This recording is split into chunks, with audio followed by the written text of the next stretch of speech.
PSG Fan TV, bonsoir à tous, bonsoir Stéphane. Salut, salut.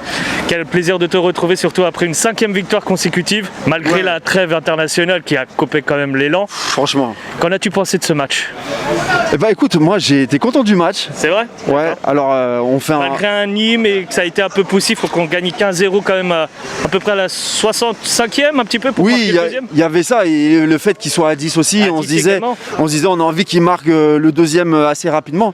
Maintenant, en même temps, on a l'impression qu'ils ont joué pour préparer un peu une Ligue des Champions, en gardant le ballon, en essayant de construire quelque chose, en faisant tourner la balle, en faisant en prenant un contrôle, une passe, en essayant de jouer plus rapidement avec des transitions plus sympas, et sans trop forcément aller... T'as senti qu'il y a eu des directives de la part de Tourelle? Bah c'est possible, de toute façon il en a donné, de façon Tourelle, c'est son rôle. Est-ce que tu les as ressentis en tout cas à travers leur jeu?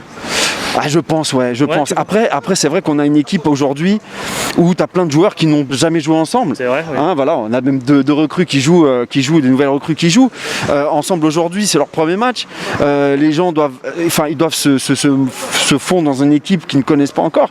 Maintenant, on sent que Rafinha, par exemple, si on parle de Rafinha qui est là, on sent qu'il a déjà du ballon et il s'est inscrit très rapidement et très facilement dans l'équipe. Bon, ça c'est cool, et moi je pense que effectivement les directives elles viennent de Tourelle. Ouais. Si tu devais retenir 3 joueurs ce soir, quels seront-ils?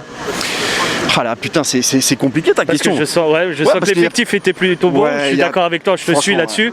Moi j'ai trouvé une équipe très équilibrée pour le coup, et forcément bien sûr tu vas dire quoi? Tu vas dire Mbappé parce qu'il met ses 2 buts, tu vas mettre Sarabia parce qu'il fait des passes D, et Florenzi forcément parce qu'il te met des centres de ouf. Et moi ce qui me plaît là-dedans, que ce soit Florenzi, même Baker qui donne des bons ballons, c'est-à-dire que de gauche et de droite, on va se retrouver avec des latéraux qui mettent des ballons dans la boîte. Ouais. Mais pas n'importe comment, et ce qui va obliger les défenseurs adverses à faire un vrai taf de défenseur. Avant, on n'avait pas ces centres-là qui arrivaient comme ça, et les défenseurs, tu as vu, c'était peut-être un peu facile pour eux. Ça allait, on dégage un ballon, on n'est pas trop en danger, quasiment rien. Là, les défenseurs, ils sont quasiment en permanence en danger. S'ils font pas le bon geste, tu vois, ça peut être chaud pour eux. Mais au moins ces 3 joueurs déjà. Dernier mot pour Manchester, de bon augure, ou tu sens quand même qu'il va falloir être vigilant? Déjà méfiance, on sait que les équipes anglaises de toute façon à chaque fois physiquement, d'un point de vue de l'intensité, ils sont là, donc il va falloir faire attention.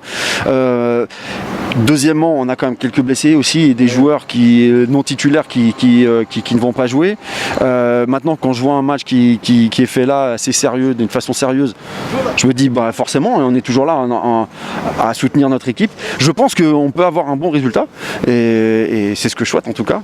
Mais bon, on verra bien en tout cas. Mais en tout cas, on est toujours derrière notre équipe. Rendez-vous mardi alors. Yes, mardi. Merci avec toi, Ligue des Champions. Ciao les gars.